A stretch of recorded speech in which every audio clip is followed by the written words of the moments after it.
ఈ T20 world కప్‌లో hot ఫేవరెట్‌గా ముందుకొచ్చిన టీమిండియా ఇప్పుడు సెమీస్ ఫైనల్‌లోకి చేరాలంటే వేరే వాళ్ళ మీద ఆధారపడాల్సిన పరిస్థితొచ్చింది. నిజంగా టీమిండియాకి ఇలాంటి ఒక పరిస్థితి అవసరమా? సూపర్ ఎయిట్స్‌లోకి వచ్చిన తర్వాత ఒక కీలకమైన మ్యాచ్ జరుగుతున్నప్పుడు అక్షర్ పటేల్‌ని పక్కకు పెట్టాల్సినంత అవసరం ఎక్కడి నుంచొచ్చింది? వాషింగ్టన్ సుందర్‌కి ఇవ్వాల్సిన అవసరం ఇప్పుడు ఏమొచ్చిందని కూడా చాలామంది అంటున్నారు.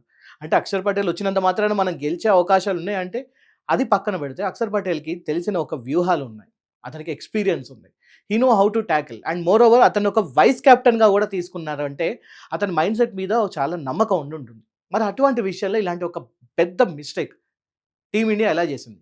అండ్ ప్రస్తుతం ఉన్న పరిస్థితుల్లో టీమిండియా సెమీస్‌లోకి వెళ్ళాలంటే ఎటువంటి ప్లాన్స్ అవసరం? వీటన్నిటి గురించి ఇవాళ మనం డిస్కస్ చేసే ప్రయత్నం చేద్దాం. నమస్తే, మీరు చూస్తున్నారు స్పోర్ట్స్ 99 టీవీ. నేను పవన్ కృష్ణ. అండ్ ఎక్కువ లేట్ చేయకుండా ఇప్పుడే మొదలు పెట్టేద్దాం. So T20 world cup semifinals దిశగా భారత్ వ్యూహం, సూపర్ 8 దశలో భారత్ జట్టు ముందున్న ఒక సవాళ్లు, ఇంకా అవకాశాలు, దీనికి సంబంధించి ప్లాన్ ఏ ఏంటి, ప్లాన్ బి ఏంటి అనే దాని గురించి ఒకసారి మనం తెలుసుకుందాం. ప్రస్తుతానికి సిచ్యువేషన్ అయితే చాలా క్రిటికల్గా ఉంది. ప్రస్తుత పరిస్థితి ఎక్కడ దెబ్బతిందని చూస్తే ఇండియా వర్సెస్ సౌత్ ఆఫ్రికా మ్యాచ్లో 76 రన్స్తోని ఓడిపోవడం. మ్యాచ్ ఓడిపోవడం ఒక్కటే ఇక్కడ ఇబ్బంది కాదు. ఎన్ని పరుగుల తేడాతోని ఓడిపోతున్నా, ఎన్ని పరుగులు చేసావు అనేది కూడా ఇంపార్టెంట్. ఎందుకంటే ఒక్కొక్కసారి పాయింట్సే కాదు, నెట్ రన్ రేట్ అనేది కూడా చాలా అవసరం ఇక్కడ. పాయింట్స్ ఏమున్నా కూడా నెట్ రన్ రేట్‌లో 0.1% తేడాతో కూడా చాలా జట్లు సెమీస్‌లోకి వెళ్ళిపోయాయి. చాలా జట్లు ఇంటికెళ్ళిపోయాయి. అలాంటి పరిస్థితుల్లో మనకి ఇంత మంచి బ్యాటింగ్ లైనప్ ఉన్నా, ఇంత మంచి బౌలింగ్ లైనప్ ఉన్నా కూడా 76 రన్స్తోని ఓడిపోయారు. అది కూడా హోమ్ గ్రౌండ్‌లో అంటే అంతకన్నా పెద్ద అవమానం అనేది ఇంకోటి ఉండదు. మరి ఇలాంటి ఒక తప్పు ఎక్కడ జరిగింది? అండ్ దీనివల్ల వచ్చిన ఒక పెద్ద బిగ్గెస్ట్ ప్రాబ్లమ్ ఏంటంటే, ప్రస్తుతానికి ఇప్పుడు మన గ్రూప్ ఏలో ఉన్న ఇండియా లాస్ట్ నుంచి సెకండ్ పొజిషన్లో ఉంది, థర్డ్ పొజిషన్లో ఉంది టాప్ నుంచి. -3.8 నెట్ రన్ రేట్‌తోని దిగిపోయింది. స్టేటస్ చూస్తే చాలా క్రిటికల్‌గా ఉంది. అండ్ డెఫిసిట్ చాలా హైలో ఉంది.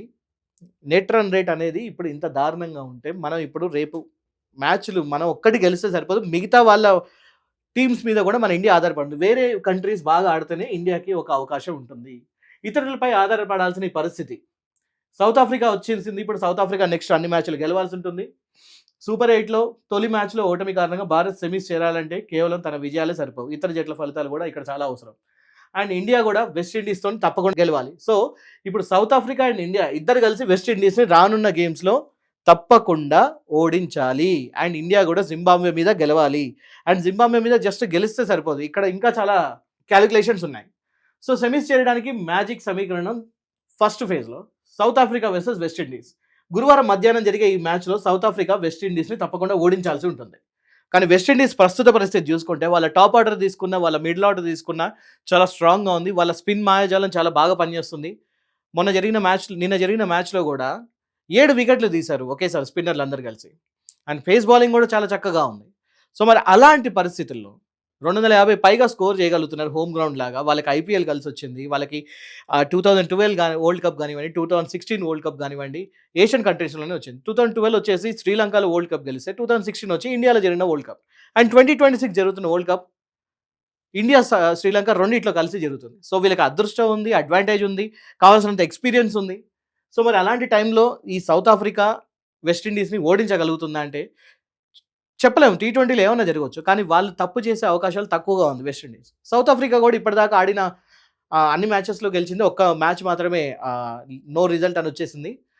ఆడిన అన్ని మ్యాచ్లలో కూడా ఇప్పటిదాకా 7 మ్యాచెస్ అలా ఆడితే అందులో పెద్ద టీమ్స్ ఆడింది ఒక 2 పెద్ద టీమ్స్. ఒకటి న్యూజిలాండ్, ఇంకోటి ఇండియా. ఇద్దరిని కూడా మట్టి కరిపించింది. మరి వెస్టిండీస్ని కూడా మట్టి కరిపించే సత్తా సౌత్ ఆఫ్రికాకి ఉందా? ఇంకొకటి మ్యాజిక్ సమీకరణం సెకండ్ ఫేజ్ అని చెప్పి అనుకోవాలి. ఈ మ్యాజిక్ ఏంటంటే జింబాబ్వే పైన మనం చాలా పెద్ద విక్టరీ అనేది కావాలి, పెద్ద ఘన విజయం అనేది కావాలి. అది కూడా భారీ స్కోర్ తేడాతో ఓడించాలి. అండ్ ఇంకొకటి థర్డ్ ఫేజ్ వచ్చేసి India versus West Indies. Virtual quarter final అని చెప్పి అనుకోవచ్చు ఇది. ఎందుకంటే ఈ మ్యాచ్ గెలిస్తే ఆల్మోస్ట్ మనం సెమీస్కి వెళ్ళడానికి అవకాశం ఉంటుంది. ఇండియా వర్సెస్ వెస్టిండీస్ మ్యాచ్ నిర్ణయాత్మకం అవుతుంది. ఇందులో ఇండియా తప్పనిసరిగా గెలవాల్సి ఉంటుంది. అండ్ గోల్డెన్ రూల్ వచ్చేసి 13 సందర్భాలు జరిగితే నెట్ రన్ రేట్తో సంబంధం లేకుండా భారత్ సెమీఫైనల్ చేరుకుంటుంది. సో ఇంతకు ముందు చెప్పిన అన్ని విధాలుగా జరిగితే నెట్ రన్ రేట్తో సంబంధం లేకుండా ఇండియా అనేది ఓకే సెమీఫైనల్స్కి వెళ్ళే అవకాశం ఉంటుంది. సో ఇక్కడ బౌలింగ్తో సరిగ్గా చేయాల్సి ఉంటుంది, వికెట్లు సరిగ్గా తీయాల్సి ఉంటుంది, అండ్ బ్యాటింగ్ సరిగ్గా చేయాల్సి ఉంటుంది. ఇవన్నీ కరెక్ట్గా చేస్తేనే మన సెమీఫైనల్స్లోకి వెళ్తాం. ఇంకొక ముఖ్యమైన కాషన్ గమనిక ఏంటంటే సౌత్ ఆఫ్రికా జింబాబ్వే చేతిలో కూడా ఎట్టి పరిస్థితుల్లో ఓడిపోకూడదు. జింబాబ్వేనే కదా అని చెప్పి తక్కువ అంచనా వేయొద్దు. జింబాబ్వే కూడా చాలా మ్యాజిక్ చేసింది. కాకపోతే జింబాబ్వే ఇప్పుడున్న ప్రస్తుత పరిస్థితుల్లో జింబాబ్వేకి ఉన్న ఒక పెద్ద ప్రాబ్లం ఏంటంటే ఇంతవరకు తను ఆడిన అన్ని మ్యాచెస్ కూడా శ్రీలంకలో ఆడింది. ఇండియాలో అహ్మదాబాద్ లాంటి పిచ్ కానివ్వండి, చెపాక్ లాంటి పిచ్ కానివ్వండి, అందులో ఆడడానికి వాళ్ళకి అంతగా అవగాహన కానివ్వండి, లేకపోతే అంత ఎక్స్పీరియన్స్ కానివ్వండి, వాళ్ళకి పిచ్ అర్థం చేసుకునే అంత నాలెడ్జ్ కానివ్వండి ఇంకా రాలేదు. But at the same time తనదైన రోజున అది బాగా ఆడుతుంది. అండ్ నెక్స్ట్ వచ్చేసి plan B, net run rate మెరుగుదల వ్యూహం. నెట్ రన్ రేట్తోని మనం సెమీఫైనల్స్లోకి ఎలా వెళ్ళవచ్చు? ఇది చాలా కష్టం. ఇక్కడ దాకా తెచ్చుకుందంటే ఇండియా పీకల్లోతో కష్టాల్లో కూరుకుపోయిందని అనుకోవాలి. సో -3.8 ఏదైతే రన్ రేట్ ఉందో అక్కడి నుంచి ప్లస్లోకి రావాల్సి ఉంటుంది. సో 3.8 మైనస్ నుంచి ఆ పాజిటివ్ రన్ రేట్కి మార్పు. జింబాబ్వేపై మ్యాచ్ ఆపరేషన్ ఎలా ఉండాలి? సో బౌలింగ్ వ్యూహం ఇక్కడ అర్థం చేసుకుంటే వాళ్ళు ఒకవేళ జింబాబ్వే కనుక ఒకవేళ బ్యాటింగ్ చేస్తే వాళ్ళని 150 లోపే వాళ్ళని కట్టడి చేయాల్సి ఉంటుంది. అండ్ అక్కడితోనే అయిపోదు, వాళ్ళ మీద మన స్పిన్నర్స్ కూడా దాడి చేయాల్సి ఉంటుంది. ముఖ్యంగా ఇక్కడ మనం అర్థం చేసుకోవాల్సింది వెస్టిండీస్ లెఫ్ట్ ఆర్మ్ స్పిన్నర్లు జింబాబ్వేపై 7 వికెట్లు తీశారు. సో మనం కూడా ఇప్పుడు అదే చేయాలి. మన దగ్గర ఉన్న ఆయుధాలు ఎవరున్నారు అంటే అక్షర్ పటేల్ ఉన్నాడు, వరుణ్ చక్రవర్తి, జస్ప్రీత్ బుమ్రా అండ్ హర్షదీప్ సింగ్. సో వీళ్ళని కనుక కరెక్ట్గా దింపితే తప్పకుండా మనం వికెట్లు తీయొచ్చు. సో ఆయన అంతేకాకుండా ఇప్పుడు మనం ఇక్కడ ఇంకో విషయం అర్థం చేసుకోవాలి. అక్షర్ పటేల్ని పోయిన మ్యాచ్లో మనం తీసుకోలేదు. వాషింగ్టన్ సుందర్కి ఒక అవకాశం వచ్చా, కానీ ఇప్పుడు ఎక్స్పెరిమెంట్ చేయడానికి ఇది కరెక్ట్ టైం కాదు. ఓకే, ఒప్పుకుందాం. ఎకానమీ పరంగా అక్షర్ పటేల్కి 7.1 ఎకానమీ ఉంటే వాషింగ్టన్ సుందర్కి 6.8 ఎకానమీ ఉంది. But it doesn't mean that Washington Sundar is better than Akshar Patel. ఎందుకంటే అక్షర్ పటేల్ ఎక్కువ మ్యాచెస్ ఆడాడు. అండ్ 2024 వరల్డ్ కప్ టైంలో కూడా అక్షర్ పటేల్ ఆడిన ఏదైతే మ్యాచ్ ఉందో అప్పుడు బ్యాటింగ్ పరంగా కూడా అతను ఆదుకున్న తీరు ఉందో అది విరాట్ కోహ్లీకి ఏమాత్రం తీసిపోలేనిది. అది మర్చిపోకూడదు. మనం చాలా వరకు అన్ని మ్యాచెస్ మర్చిపోతూ ఉంటాం. అప్పుడు కూడా అక్షర్ పటేల్ చాలా చక్కగా ఆడాడు, బ్యాటింగ్తో కానివ్వండి, బౌలింగ్తో కానివ్వండి. అండ్ బౌలింగ్లో తన ఎకానమీ 7.19 పర్లేదు, మంచి ఎకానమీ. అండ్ మోర్ ఓవర్ ఎక్కువ రన్స్ ఇచ్చే అవకాశాలు లేవు. ప్రెషర్ని హ్యాండిల్ చేసే శక్తి, సత్తా అతనిలో ఉంది. అట్లీస్ట్ ప్రెషర్ అవతల వాళ్ళకి పంపించకపోయినా కూడా ప్రెషర్ని హ్యాండిల్ చేసుకోగలిగినా కూడా మ్యాచెస్ అట్లీస్ట్ విన్ అవుతారు. లేకపోతే దారుణంగా ఓడిపోయే అవకాశాలు తక్కువగా ఉంటాయి. మరి 76 రన్ల పరుగుల తేడాతో ఓడిపోయే అవకాశాలు తక్కువ ఉంటాయి. I'm not saying Akshar Patel ఉంటే తప్పకుండా మనం గెలుస్తామని చెప్పేసి చెప్పలేము. గెలవచ్చు, గెలవకపోవచ్చు. కాకపోతే పరిస్థితులు ఇంకొంచెం మెరుగ్గా ఉండేటివి, అదృష్టం మనకి ఇంకొంచెం కలిసి వచ్చేది ఏమో అని చెప్పి అనిపిస్తుంది. సో ఇప్పుడు ఒకవేళ చేసింగ్ చూస్తే సరే, ఒకవేళ మన వాళ్ళు కనుక బ్యాటింగ్లో వాళ్ళు ఒకవేళ జింబాబ్వే కనుక 150 రన్స్ చేస్తే మనం ఎప్పుడు దీన్ని చేజ్ చేయాలి? 66 బాల్స్లో అంటే 11 ఓవర్స్లో 150ని చేజ్ చేయాల్సి ఉంటుంది. అప్పుడే మన నెట్ రన్ రేట్ మైనస్ నుంచి పాజిటివ్కి వెళ్తుంది.